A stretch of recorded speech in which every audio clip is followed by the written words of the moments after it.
Magandang araw guys. Ito po yung DIY ko. Share ko lang sa inyo paano ko to ginawa. Galing po ito sa napupulot kong mga bagay-bagay dyan sa paligid.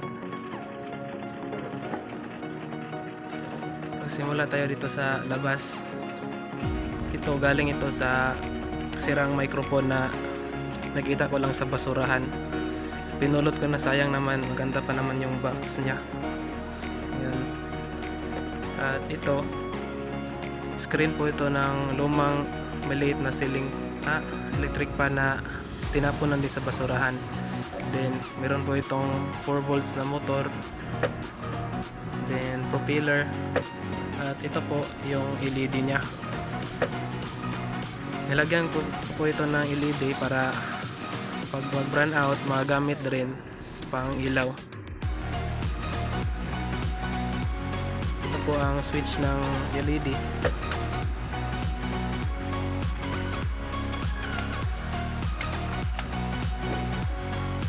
And then ito rin po sa electric fan nya.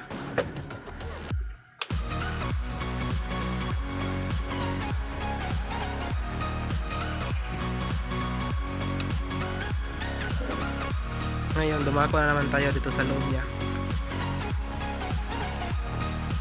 Buksan muna natin.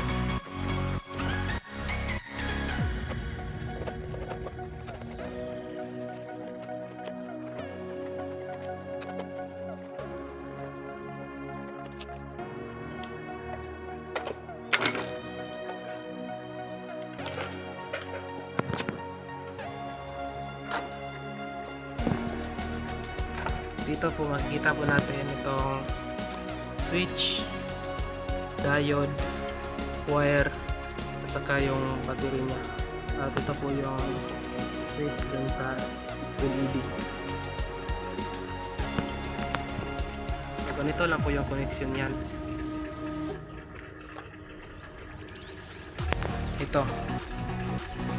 Itong charge line, ito po yung 5 volts in. Ito po yan, ito po yan, ito po yung na-connect ito, patungo po dito, ayan, tas positive naka-connect po sa diode, yun yung diode niya naka-connect din po sa positive line ng battery, yan po ito, yan, patungo po yan battery positive, tas ito po, naka-connect po yung positive ng battery dito po sa switch. Then itong switch patungo po sa line ng fan. Palikod yan po. Ayan. Tapos negative po, dito lang po yung isa negative ng battery. Ayan.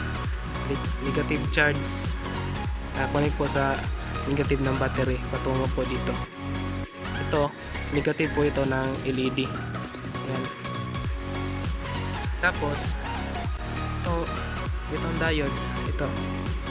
Yan, battery. Yan po yung sinasabi ko kanina. Tapos ito, yung line ng fan. Ganyan.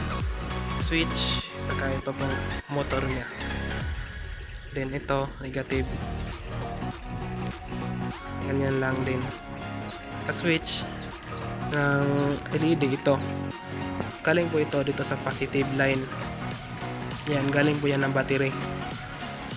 Yan po. Tapos negative, dito lang po yan. Lahat ng negative nakakonect lang po sa isa't isa.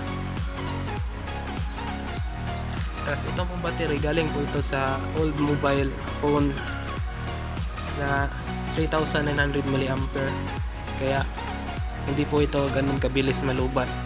Tatagal po ito na hanggang 3 hours to 5 hours kung electric fan po ang gagamitin.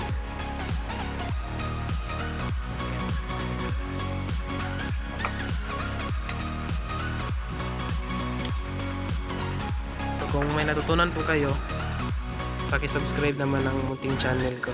Maraming salamat po.